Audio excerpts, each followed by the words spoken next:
Welcome back to the show, guys. Today we have a special guest for you guys. I'm out here at the infamous Sedyatong LA. You can already guess who's on here. Once I said Sedyatong, please welcome to the show my man's Crew Walter, 8-time champion. Man's fought in Thailand, fought in the United States, created this gym and brought it from Thailand. Actually, it was from Pattaya, my man's Crew Walter. Swadee ka. Swadee ka. Crew Walter, thank you for coming on, man. All right. It's good to see you again, man. You too. Yeah, so, last time I spoke to you, you were getting an award for Coach of the Year. Second time in a row, correct? I think lifetime achievement. I didn't Lifetime. Coach of the Year this year. Which is better, I think, right? I think. Yeah, whatever. Yeah. I'm just happy to get anything. Yeah, you're a very humble guy, man. Of course. Yeah, so, Crew Walter, you've been in the game for, I think, over 30 years now, right? Yeah, I'm kidding. It's a dinosaur.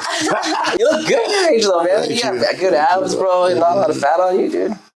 I was talking to you earlier, and you were telling me how you moved your gym from Pasadena.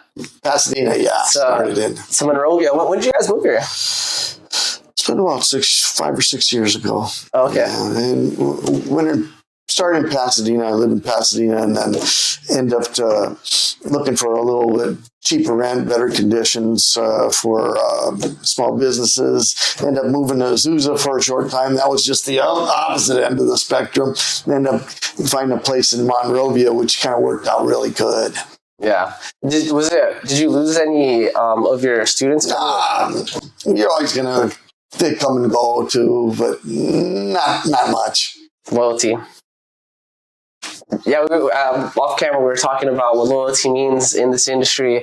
Dude, I came from a traditional sport, Taekwondo, and back then, dude, it was like you went to your dojo, or even if you were to go to a different dojo, the belt system was set up in a different way. It's like they make it so you have to go to your one sensei, So nowadays, kids, I feel like, are a little bit different, especially with the immersion of MMA. You see a lot more gym hopping.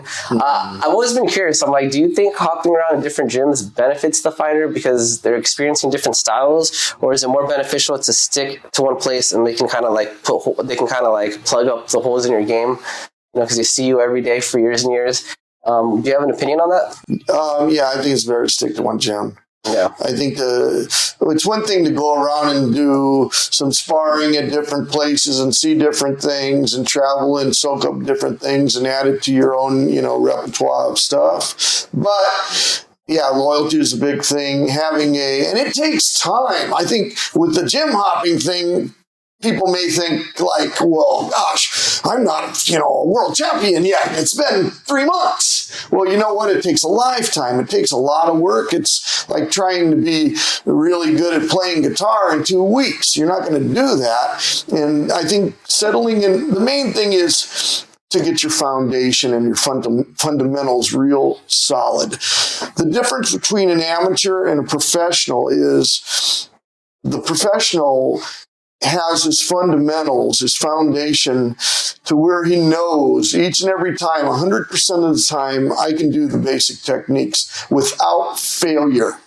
And that gives you a lot of confidence. The amateurs or the guys starting out are like, well, gosh, I hope I can pull this off. Or, no, when it comes to your basic and your fundamentals, you have to have them down flawlessly at that point. And, it shouldn't be too hard. And the other stuff is just icing on the cake. When you get into fancy techniques and things that are a little bit more complex, that's another level that you add to later. But the fundamentals are the most important thing to get down really well. In order to do that, I don't think because you'll find different techniques and different ways to do things in these different gyms also. And, you heard the old saying, too many cooks spoil the soup. It's true. It's true. Unless you've got a faulty coach that doesn't have the experience, that is still finding his way too, that could be a problem where you may need to go to another gym. But for the most part, I think finding one place to find yourself is the most important thing. Yeah. I think a really big aspect of Muay Thai too is just finding your people, your your like community of like-minded individuals, I guess you could say. Because you go to different gyms and there's always like a different vibe, you know? Like some gyms are like a fighters only gym, hardcore, like everyone's sparring hard, training hard. You have other gyms that are more fun, you know, maybe you just want to do it casually, you know? Mm-hmm. You know, and then you have your gyms where I've been to gyms where everyone kind of like dresses the same in a sense, you know, and you can tell you're like, oh, you guys would probably hang out outside of here, you know what I mean? Yeah. And that's important. It's like that in Thailand too, you know, and they don't take it lightly if someone, you know, isn't true to their name. I mean, you have to carry the name of the camp when you fight too. I mean, Nenpichit Yatong, for example, having to carry the name of the camp, which they do. That's not the real name. You know, it's the name of the camp. It's like almost like you're a racehorse or something, you know, or you're sponsored by, you know, Nike or whatever. But they do take that stuff seriously, and you know, it is part of the culture also. Yeah. Very true, very true. Yeah, I agree with you. I mean, I don't. If you're the type that wants to gym hop, I'm not saying don't do it. It's your lifestyle, and you know, it's your art. But I do find value in finding your coach, especially like, I mean, a good coach will help you out more than just, you know, fighting, you know, in your life. And it takes a relationship. It takes like building that bond with someone, you know? Yeah. My coach is the first one to hear all my like bad stuff. I'm like, coach, what do I do? You know? That's good. I mean, you know, the most important aspect in far as the success of an athlete is the relationship they have with the coach. And it needs to be based on honesty, to where the coach doesn't patronize them or isn't too hard on them either. I've seen some coaches, they, you know, will tell you when you look like shit, or you're tired, or you're weak, or you're, you know, not cutting it, you know, but no praise either. You know, it's like training a dog. When you train a dog, you're going on a dog training. So I relate to this, you know, in psychology, in terms of psychology. You give them a reward, whether it's food or a ball or a tug or whatever, when they're doing the right behavior, and you give them a correction when they're not. The correction is using a collar or, you know, whatever it is to, you know, a leash correction or whatever, like almost like a horse, giving them the acknowledgement that is negative behavior, and then positive and negative, and you balance it out. Same with coaching a fighter. If I see somebody doing something good, I'll tell them, you know, hey, keep doing that. You're going to be a world champion. That looks good. You know, and they need to hear that. It builds them up. We like that. Yeah, it builds them up. You do it too much, though, and you build false hope, and, you know, it's like, okay, I like the PMTs, the point Muay Thai stuff, because, you know, we can't really do the smokers like we did in the old days, which were just like kind of, you know, just fights we did in the gyms, which was really good because the guys got a lot of experience doing that. But if you're doing too much point fighting too, you are not able to really let loose, and you also don't know what it's like to get rocked, because there's a reason why they give you a standing 8 count. When you get a standing 8 count, when you do get, you know, the little bit of birds chirping and the bells ringing in there, you know, it'll go away. I mean, it'll subside and you're able to continue and you're okay. If it's too bad, a qualified, competent referee can stop the fight appropriately, and those fights should be stopped with sooner as the amateurs than the professionals. Professionals are, you know, expected to endure a good bit more. But my point is, with, you know, just point fighting, if you never get in there and do a real one, I think it's great to get that experience, the nerves in front of the crowd. You go through the same weigh-ins and everything, but you have to progress on to fighting sanctioned bouts too, where you step it up a notch too. Otherwise, it might be a little bit, you know, inaccurate with your, you know, developing fighter. Yeah, I think the style changes a lot too, because if you're training for like a PKB, you're dealing more with like combination speed and, you know, aggression. You gotta be busy. You gotta be real busy. And they're great. They're great experience because it really sets them up for getting to the next step, which is a sanctioned fights, which gets them to the next step, fighting 5-rounders instead of 3-rounders, and gets them next to the next step, which is turning pro, and gets them ready for the next step, which is fighting internationally, and so on and so forth. Yeah. Like one thing I noticed is as you progress further in your fight career, the pace starts slowing down. Like when you're doing the PKVs, it's just all gas, like basic slobber knockers, you know? It's not power oriented. That's why. Exactly. You got the gear, you got the leather shin pads, plus they're breaking it up every skirmish, you know, they let you get your hits and break it up. Then you get to the point where you can get knocked out and you're like, all right, I can't just rush in there, you know? And then as you get, the skill level increases, you're like, okay, I got to be smarter. I got to conserve, you know. Well, when you're blasting 100% too, the gas tank is emptied, right? A lot quicker when you're tapping and you're moving and you're just flicking stuff out. It's not as taxing on you cardiovascularly. Yeah, I agree. So your first art, I believe, was, I know you did karate for a little bit, right? Formal karate, and then you went on to Jeet Kune Do. Jeet Kune Do, yeah, I love that stuff still. Yeah, so when you started Jeet Kune Do, that was in the 90s, and I hear a lot of people tell me how it's kind of an incomplete art because Bruce Lee never finished it.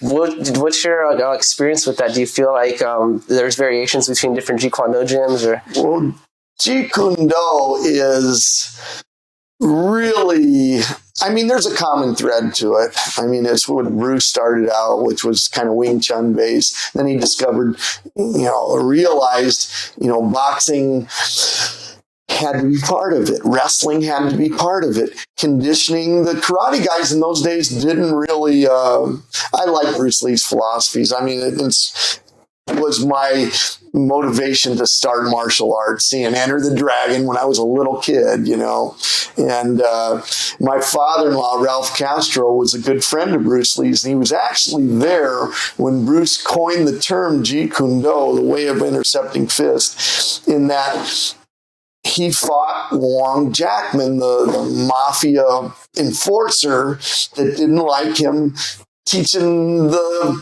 foreigners, the white boys and the college students that were taking lessons from Bruce. They didn't dig that. They wanted to keep that as their own little secret weapon, And Bruce was like, and it reminded me of Kru Yatong too, my teacher in Thailand, Yatong Sananan, who taught the foreigners quite a bit, and he really enjoyed that too. It's like he had the saying, they had the saying too. I think this came from Sangchai Ranasaban actually. Morodok Thai, Morodok Globe, mean Muay Thai for Thailand, but Muay Thai is really for the world. It's for everybody, and no secrets, right? They taught you the real stuff, man. Even the Y Crews. I have a piece of paper I framed and hung on the wall of him. He wrote out the prayer to take the Mong Khan off of the fighters in the ring.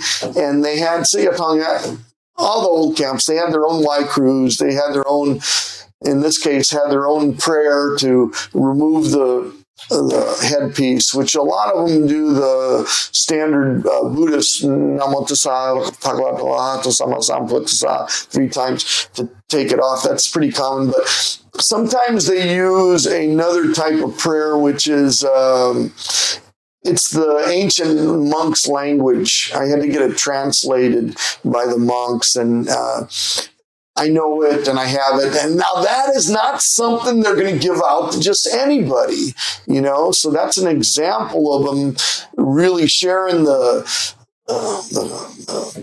knowledge. Yeah. Getting deep into it. So, and I'm happy to pass that on to my people and the people that train with me too, and that's something you don't necessarily find all the time. Do you feel like the way you teach here reflects from your lineage from Thailand? Like, for sure. Same style, same everything? Yeah.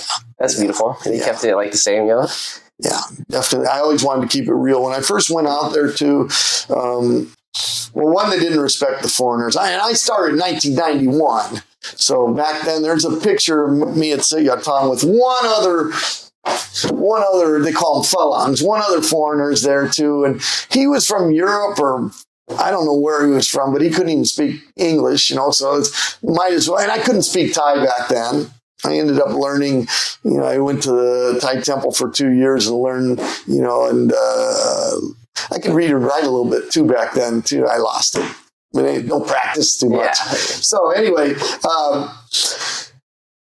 these guys they didn't take us foreigners seriously when we were over there. And most of the foreigners would just, fight a little bit, maybe here or there for fun, for excitement, and go out and party. And, Thailand's a lot of fun. It's, it's a big nightlife and everything too. You can get in a lot of trouble. But if you're serious about your fighting, they started to take you serious too. You showed some initiative and work at it. And I remember going there and them thinking, of course, at the time, being from California was even worse too, because our rules were so watered down. In the early days, you couldn't, they didn't even allow leg kicks for a long time at the beginning. And in the 90s, no leg kicks or nothing. It wasn't until the UFC came to Los Angeles at the Staples Center, it was when Matt Hughes fought Royce Gracie, that the Muay Thai community, we made kind of a petition to them too, to allow us to use elbows and knees to the head in real Muay Thai, because before then it was kickboxing. Yeah, when I went to Thailand, they were like, "Where are you from?"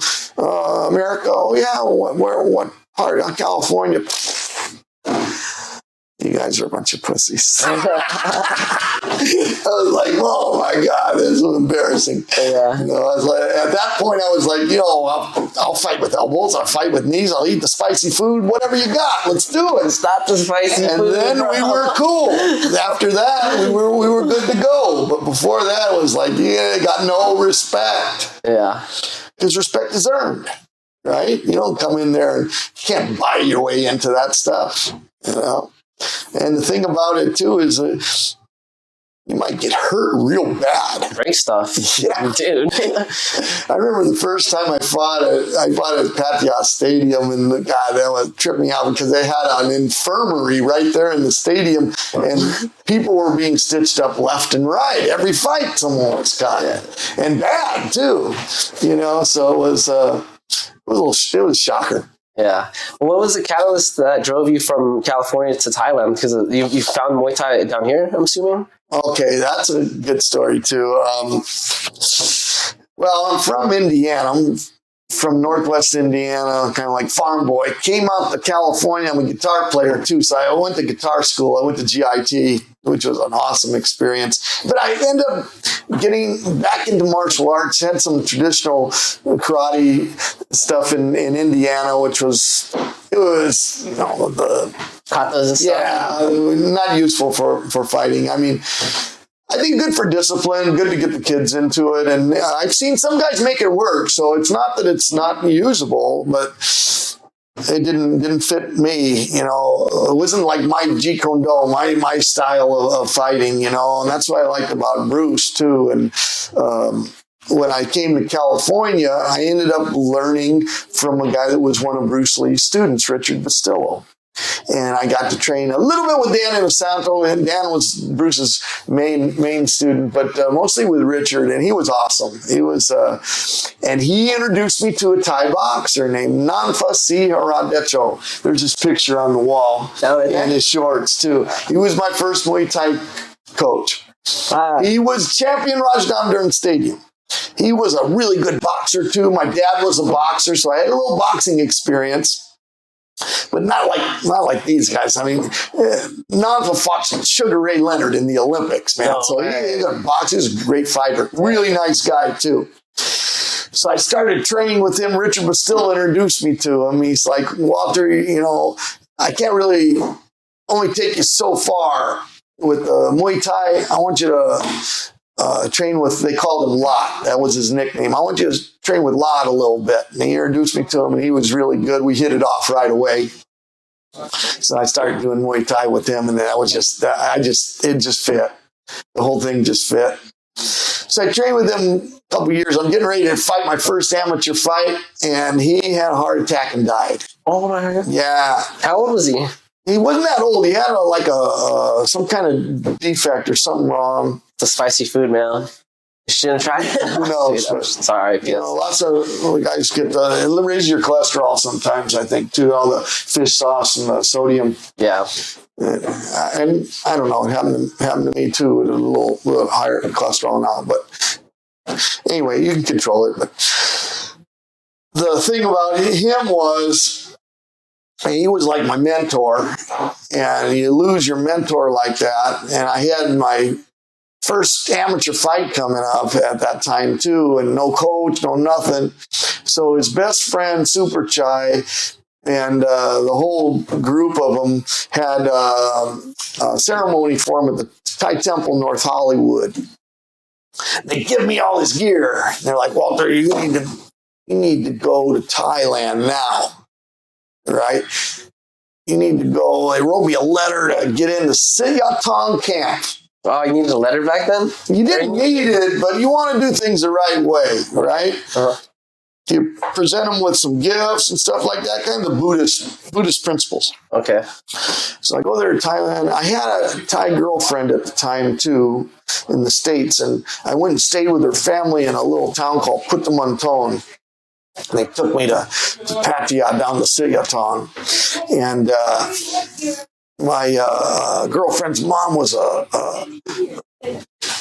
she was a Thai singer too, so she was real charismatic, and Kriyotong, I could tell he took a liking to her right away and everything. So I asked her, you know, when we went to the camp, they didn't show the foreigners much. There wasn't, you know, just kick the bag, but they put you to fight, but you weren't getting the intricate technical training and the secrets. Mm-hmm. So anyway, I asked her to tell him to give me a good trainer and, you know, show me some stuff. And he did. I ended up training with the head guy, Daotong Siyatong. He was the head coach. I think he trained Samad and then Nang Pichit and Cha Chai. I got to train with Cha Chai Paisatong, who was the best Muay Thai fighter I ever saw in my life. That dude was so better than Sanchai? This was way before. Okay. This was like early 90s. I remember the first time I saw him, his left kick was so insanely fast with his switch kick, was just like, it was like a machine gun. He had an army boot on one foot too. It was pretty smart in a way too, because if you ever tried kicking with ankle weights on, it's not good. It'll it can mess up your joints like that. But with a boot, it's like wearing a shoe and a little added resistance. And I tried doing it, and wow, this is harder, man. It gasses you out. You don't want to get too heavy because you don't want to mess up your joints or anything to it. But they were doing that, and this dude was just on fire. He was scary. Super nice guy, too. But that really motivated the crap out of me, seeing that and getting to train like that. And those guys really took care of me. I'd go every year. Every year, stay a couple months, come back, run out of money, go back home. And then I started fighting there and everything. Everybody started out in the bar, too. I started on the bar. And you'd fight in the bar.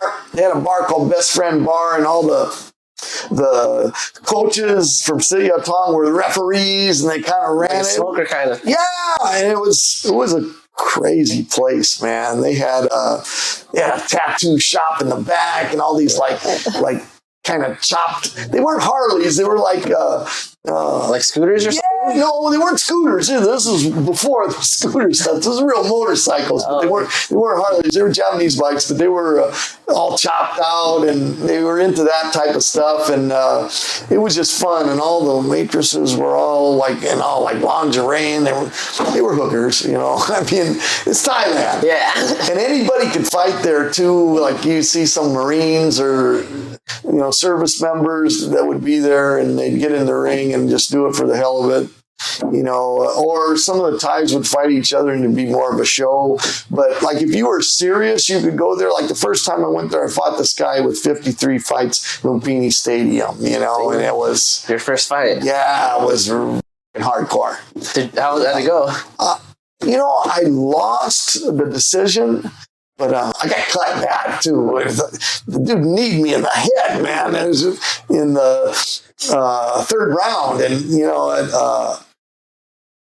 But I ended up neck kicking him and dropped him, and after that too. So it was a close fight, in some ways. But I knew I won, but they gave him the decision, which is going to happen. It's going to happen. Stuff, But good learning experience, and that's the main thing about these things. When you lose, you learn, right? And the guys that quit or they get too discouraged shouldn't have been in there in the beginning. You got to make your adjustments. Things don't always go our way, right? And when they do, we still make our adjustments. Because you want to strive to do more. And when you do poorly, you also have to make the adjustments with that to where, like, what went wrong? What was it? It can be diet stuff too. It can be trying a new supplement. It can be training. It can be gym hopping. I'm not taking enough time to really fill in the blanks and get those techniques that I really needed. My hands need to come up more. I'm not checking every leg kick. You should be able to defend against low kicks to where that. I remember the first time I went to Thailand too and just sparring with those guys, you could not kick their leg. These guys, their blocks were so good. And when you saw a lot of the fights, even still today, you ever notice you don't see a lot of leg kicks? In Muay Thai? Yeah. Yeah, because it hurts when you get checked. Because they check so good. Yeah. Right? They do it more now because in the 3-rounders, there's some guys doing it, and there's a lot more foreigners involved, and the foreigners are really good now, too. They weren't as good back then. But they didn't use as many, it was mostly body kicks and higher up kicks because their legs were so conditioned to blocking, and they were so good at it that you couldn't get it in. Yeah. So.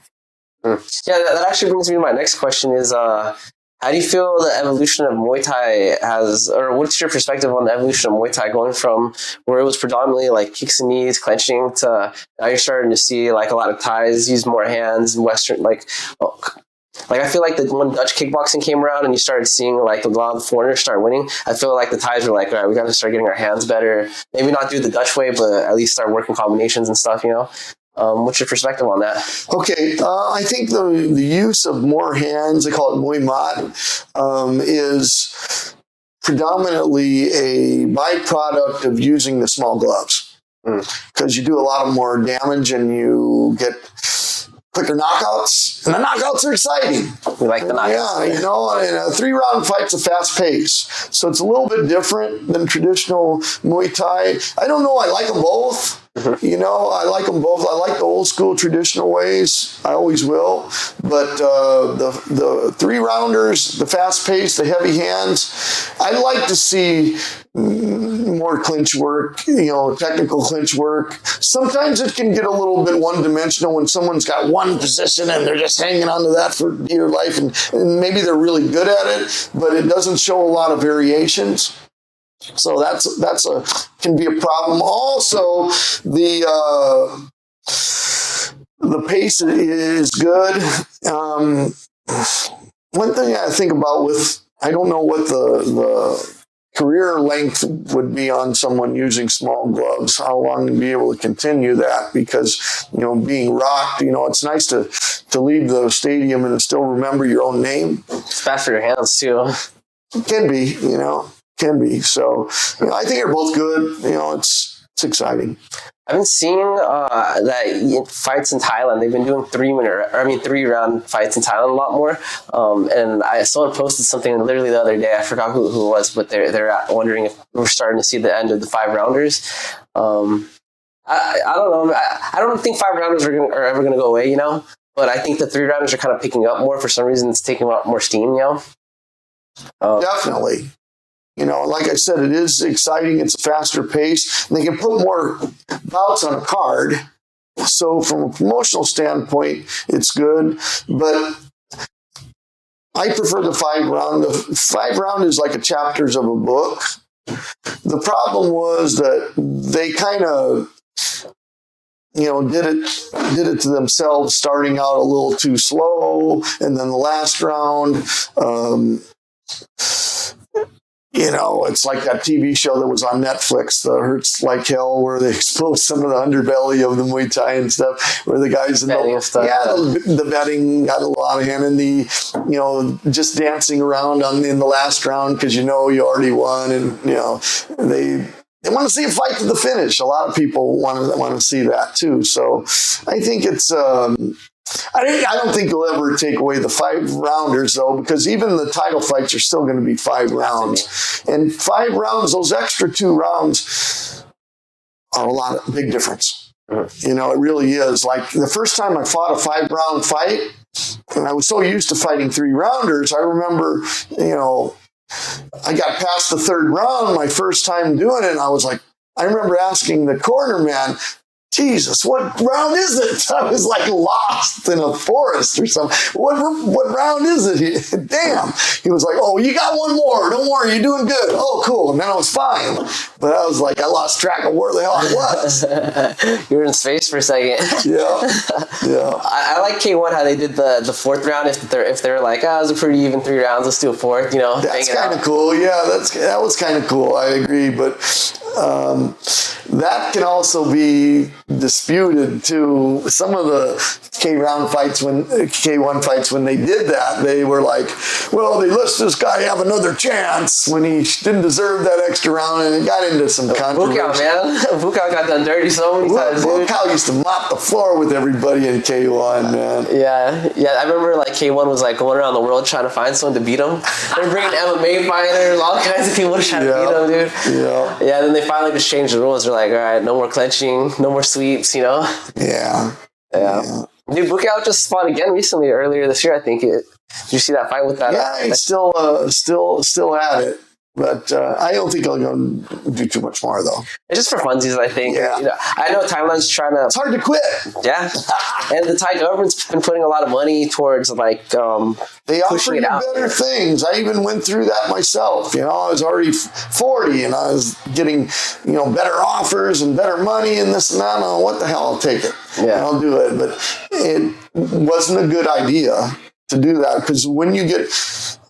I think 40 should probably be the cutoff for most of us. I mean, definitely, I, felt it too. The recovery, I think I fought my last fight or two with a torn meniscus, and, the stuff that you recovered, the recovery takes longer. That's the main thing. When you're in a training camp and you have to do a lot of sparring, a lot of clinching, and you get dinged up a little bit, it doesn't heal up fast enough, and you're not going to have that. You need your hell week, 2 weeks out, and then your last week is just a taper where you kind of cool down with your training a little bit, and you're, healing up and getting some massage work and stuff like that more than, the work's already done. So it should be already done if you went through a decent camp.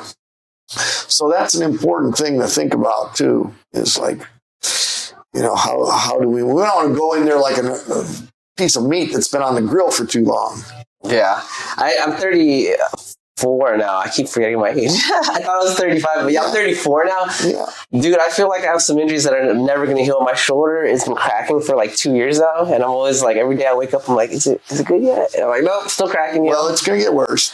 Yeah. I look at these young bucks now going into the gym, and I'm like, damn, this fool got like kicked out of him yesterday. Here he is acting like nothing happened, I know, man. I used to see the same thing. Well, the Thais have a little secret weapon for that too. What's it, Thai oil? Or? No, it's not Thai oil. It's a drink. I've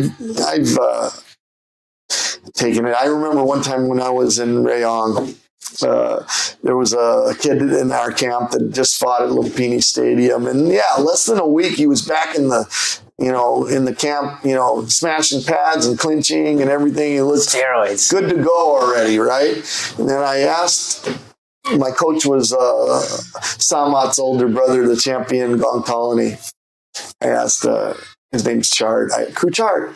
I asked him, and how's he back so soon? And then he showed me this little green bottle of stuff, and it's called Ledompon.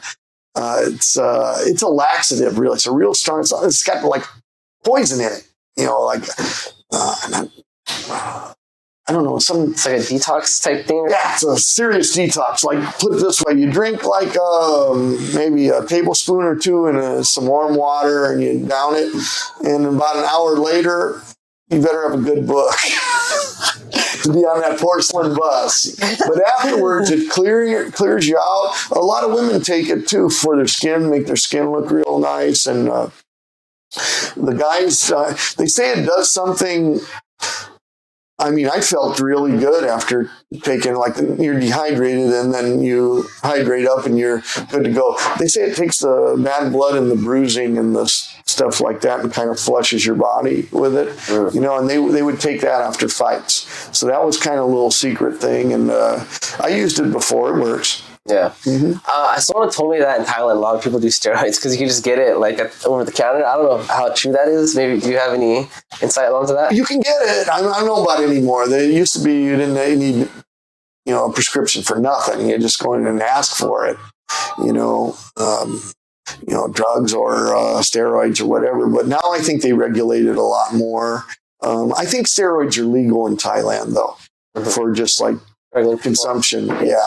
But I don't know. I've never heard of any fighters using them or anything like that, though. I mean, I think that with steroids, depends on what type of compound you'd be using, because they're going to give you more muscle tissue, which is going to be more weight too. So cutting weight it wouldn't be conducive to cutting weight, is doing a cycle like testosterone or something like that. I mean, and testosterone it's in your body naturally. So I don't see anybody doing like Trembolone or some, you know, hardcore bodybuilding steroids and fighting Muay Thai. I don't think it would help you for one thing, but maybe something like these track runners used to use, what is it called? Equipoise that the racehorses took. Maybe they could take that, but I don't know. Some of this stuff is taxing on the liver too. When anything that's taxing on the liver is going to make you a little bit more tired, you know, maybe you're not going to have the cardio. If you could get something that's more of a like track athlete, a cardio oriented, you know, like maybe the blood dopers in the Olympics did or something like that. But I never heard of it being used in Muay Thai. No. I think that because my best use case for steroids in Muay Thai, I think it would be just for the everyday training, just to help with the fatigue, the muscle fatigue. Yeah. And, you know, so you can keep training like the next day without being so sore and the recovery, you know. Sure. But yeah, I think when it comes to the overall fighting, the benefits and the cons are kind of like even it out at the end of the day, you know. Plus, you see like a lot of those steroid users, they get like a big ass belly, bro. You know what I mean? Yeah. 'Cause it makes all your organs bigger. It's like, you know what I mean? So it's just a lot more stuff you're gonna have to cut out later. True. Yeah. Or and a bigger target too. Do we got bigger liver to hit, you know? Yeah. But bigger means more weight gain though too. Very true. Very true. How do you feel about the celebrity like boxing that's been going around? Do you think that they'll ever have like a celebrity Muay Thai or something? That would be great. I'd like to see that. I've been pushing for that. That'd be fun. Yeah, I think that'd be a cool thing. I hope they do. Yeah. I think that'd be cool. And I think the best thing about that too is you'll start seeing real money get put into it. You know? Yeah. It's unfortunate because it's like I said earlier, I'm 34. It's like people my age are starting to stop fighting now. They're starting families. You know? Really? Yeah. Wow, that should be your peak. Yeah, it's just because money, you know? Yeah. It's like at this age, it's like we're having You don't get paid enough and it takes a lot of money. Yeah. A lot of travel. Insurance. Yeah. Expensive. Discipline. Yeah. Discipline's the main thing, and the maintenance of it too.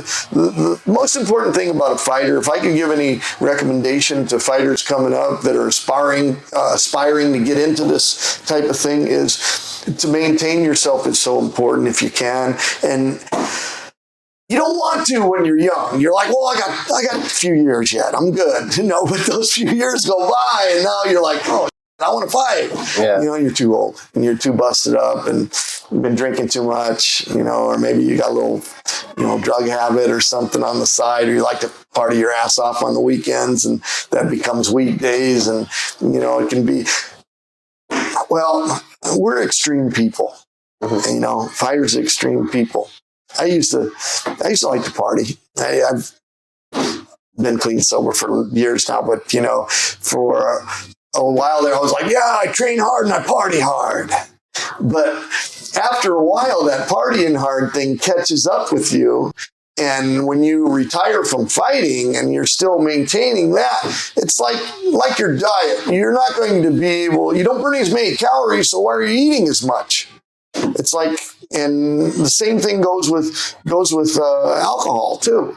I mean, if you're not, working out, if you're not really active, why are you still, maintaining that type of, training and being clean and running every day and everything. And then after your fights, you just go into this partying type of atmosphere and eating all this bad food. And then you stop when you got a fight coming, and then you train for that fight, and then you are celebrating, or you're so busted up you're killing the pain, and it's like a cycle.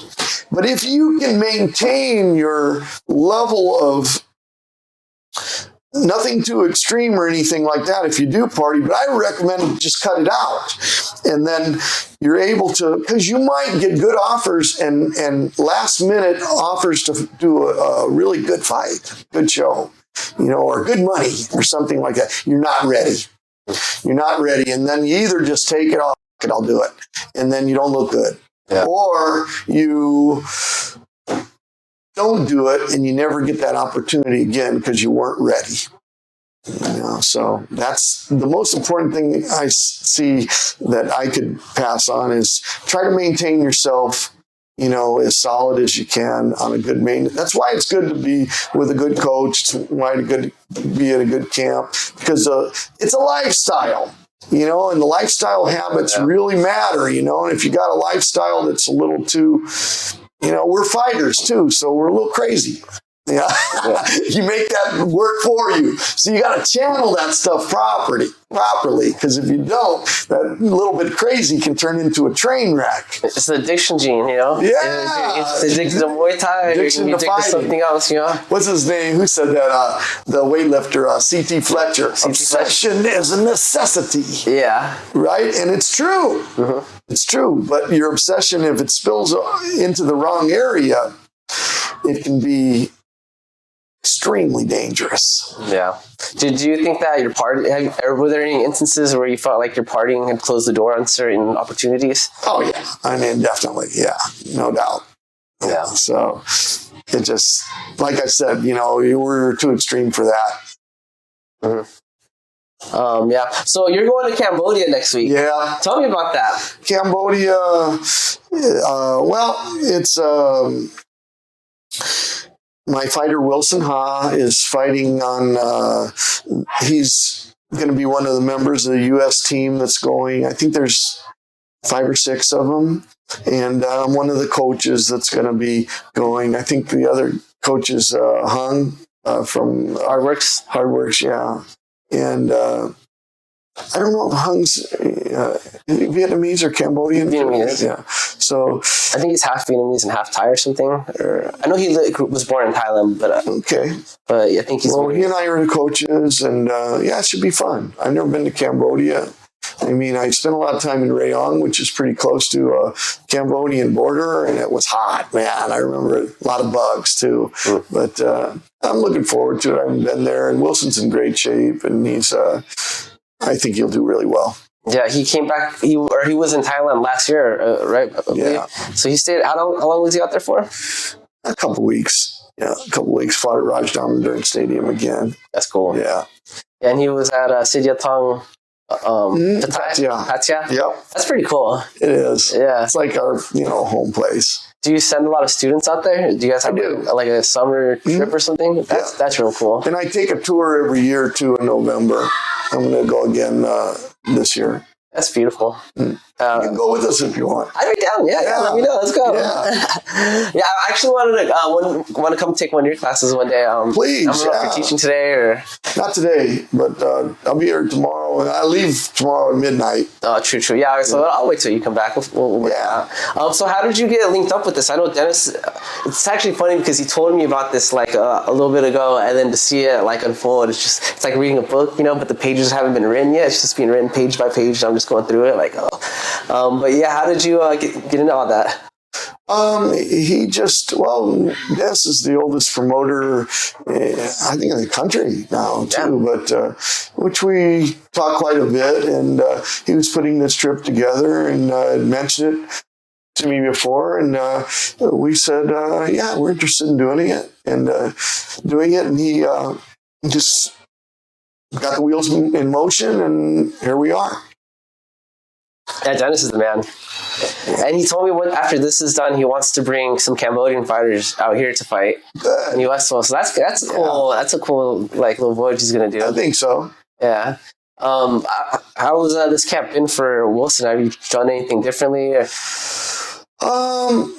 Well, I had a little injury with, I don't know if it's my back or my hip, so I haven't been able to pad him as much. So my other guys, Casey and my other assistant trainer, been working with him quite a bit. Wilson always stays. His maintenance is really good. His lifestyle stuff is really good, and but now I'm back full force. So he's already close to his weight. He's got good dietary stuff, conditioning stuff. So I expect him to be doing really well. And where are you guys going to be? Where's your camp going to be at while you're out there? Do you guys have one in mind? I don't know yet. I don't know where they're. I imagine they'll get a gym that we can train at, but there's not going to be too much the last couple of days anyway. It's mostly just making sure you're at weight. All I need is a fucking room or something, and I'll bring some pads, and we'll do that there. You can't spar or anything the last couple of days anyway because you don't want to risk injury. Mm-hmm. So I think it's more getting used to the acclimations of the weather and the climate and stuff like that. Being careful you don't get sick on any bad food and stuff like that, and resting. When Wilson fought for Raja, were you cornering him? Yeah. Oh, that's a pretty cool moment, right? It's like going from you being up there to now you cornering the next generation. Mm-hmm. That's got to be like really like I can imagine that feeling. The first time he did, and he won by knockout, I cornered him. The second time, I actually had I wasn't able to corner him because I got in a little like motor scooter accident. I was riding on the back of a friend's scooter, and she wiped out. And boom! I just it's riding on those scooters there is crazy, but I did all his training too over there, and we've done it before, and it was great. Yeah, dude, the scootering out there. I mean, I haven't been to Thailand, but in Vietnam, they don't even follow the street signs. Oh, no, they drive on the sidewalk, dude. It's scary, bro. Wilson, the first fight, he did great. The second fight, which I really, there's nothing we could do. I mean, it was, not my fault getting in the accident, of course, but he fought a really experienced Thai fighter, and it was a 3-rounder too, and you got to pick. Wilson likes the 5-rounders, so we got to really pick that stuff up. The other guy, he picked it up and he outpointed him, so that does happen. I don't want to say if I was there, it never happened, but pretty much, because you got that bond, that communication. Yeah, I'm really active with my guys, and once you work with a fighter too, you kind of know what makes them tick, mm-hmm. right? And there's certain things you have to do to light that extra fire, to maybe pick it up in the beginning, or have certain points to calm them down too. A lot of things is just staying calm in that storm, mm-hmm. And sometimes if you get too excited, your game plan is gone. Mm-hmm. So you staying calm is really important, and being able to step on the gas and take your foot off of it is vital. Yeah.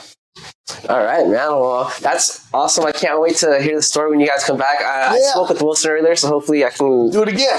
Do it with him, and he can fill me in on the whole journey and what happened. Sounds good. Cool. Walter, what else you got going on in your life other than Cambodia? Let's see. Well, I've been playing guitar a lot now lately. I'm in a band now, and playing old school heavy metal, which I like. I mean, I'm an 80s Van Halen stuff. Yeah, dude, you're so good. Eddie. Dude, you guys are so good at the Muay Thai Wars. I'm like thinking back right now, and I was like, damn, they're like, I feel like I'm listening to the real Van Halen. You know, even your singer like had the cadence of Eddie Van Halen. Or it's Eddie Van Halen, right? I can't. What's Eddie with Alex Island? Oh, David Lee Roth. I'm sorry, but yeah, dude. So that was cool. That was incredible. Cool. So you got any shows planned for when you come back? For the music? Yeah, for the music. Yeah, I think we're gonna do a private party with a motorcycle club in July, and we're looking at doing the whiskey in Hollywood, Whiskey a Go Go, and Old Town Pub in Pasadena. Yeah, a couple of little shows. Yes, so that's you're active. You're more active in that than in fighting right now. No. I mean, the fighting is number one. The other stuff is just like, I mean, we got to do something. It's all the same to me. I mean, I look at it.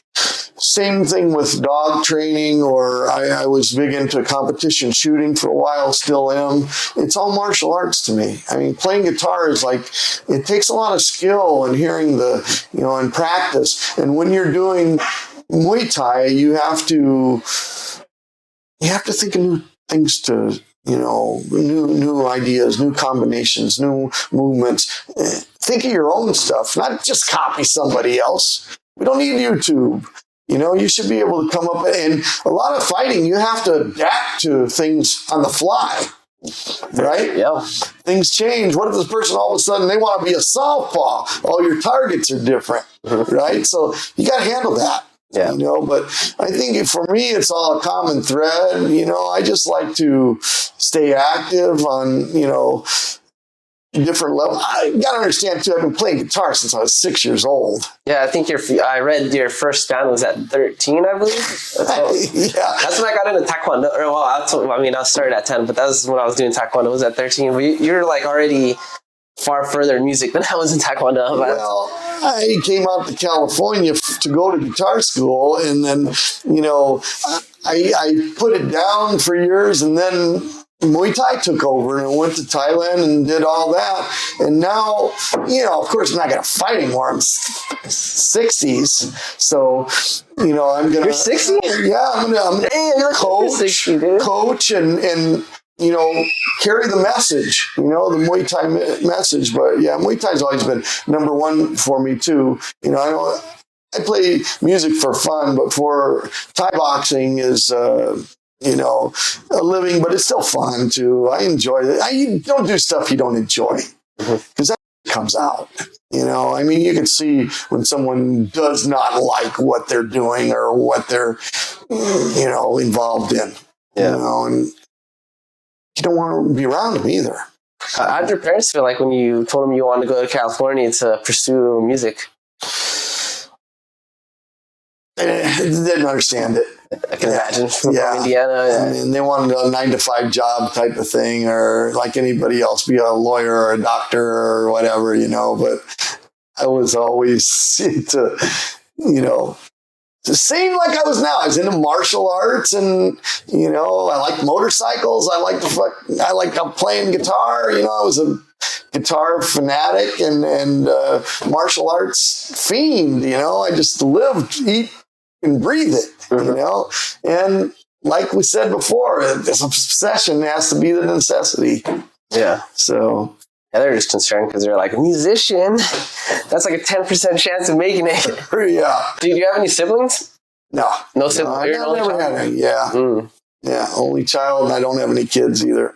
Indiana, though, I feel like a lot of people are having kids out there for some reason. Probably nothing else to do. Farms, right? Oh, that's interesting. Only child. Okay, so when you started fighting, were your parents supportive of that? No, not really. I mean, they didn't really understand it either.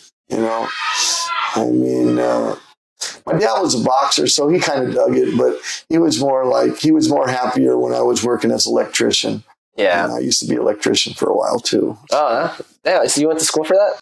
Yeah. So you're going to school to be an electrician and a musician on the side? Well, I did the musician thing first. And then after the musician thing, and I got into Muay Thai too, I had to have a working job. So I had a buddy of mine, Dominic Valoria, who was an electrician. He ended up, getting me a job doing that. And then we both got into union, and then we went to union apprentice school and all that stuff. And, I hear guys talk about, well, I got too much work. I got too much school now. I can't really train too much, and this and that. I hear that and I think, the fuck? Because I worked construction. I went to apprentice school. I was married to my first wife, which didn't work out that good. And I was still in the gym 5 days a week, right? And I didn't get a lot of sleep or anything, but you know what? I had that work ethic and that drive to do it. So when I hear other people talk about, oh yeah, I don't have time now or whatever. Well, no, you don't want it enough. That's not, you don't have time. You don't make time. Yeah. Because I did it. And then when I was able to go to Thailand and do Muay Thai full time, I had the work ethic like the Thais. I think that's one of the reasons they accepted me too, because they saw that this kid, knows the grindstone on this stuff. Because I had done it before. Yeah. Kids do not have work ethic, man. Yeah. There's this kid at my gym. I don't want to say his name. He's probably watching. I don't want to burn him. But he fought at some other gym before, and he came to our gym, and he told us he wanted to fight. So my coach told me and one of my friends, like, hey, get this guy ready. We're going to, get him a fight. I was like, all right, coach, bet. And so they gave me a date. We get closer to the date, right? And my coach was like, what do you think about X, And I was like, to be honest, dude, his work ethic sucks. He complains about everything. Doesn't show up all the time, and when he does show up, he's always like, do I want to? Why?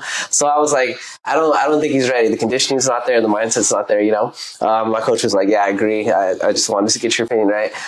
Fast forward, this was like months ago, so I was like, I'll just keep working with them. We'll get on track. And then I feel like it's like an uphill battle. We'll be doing good, and I don't see him for like 2 weeks. And we go back down a little bit, and then he's doing good, disappears again.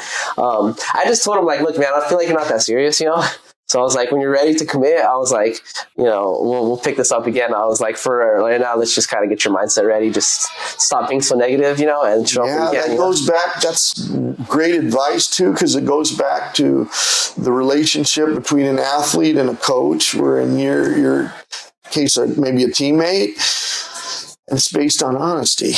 Yeah. And you being honest and telling them, hey, dude, it ain't happening. Mm-hmm.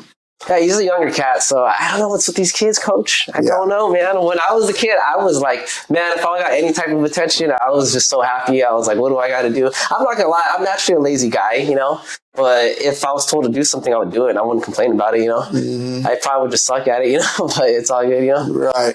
I don't see it anymore. Do you feel like you have that kind of problem out here? Yeah. Yeah, you do. I mean, things are a little softer.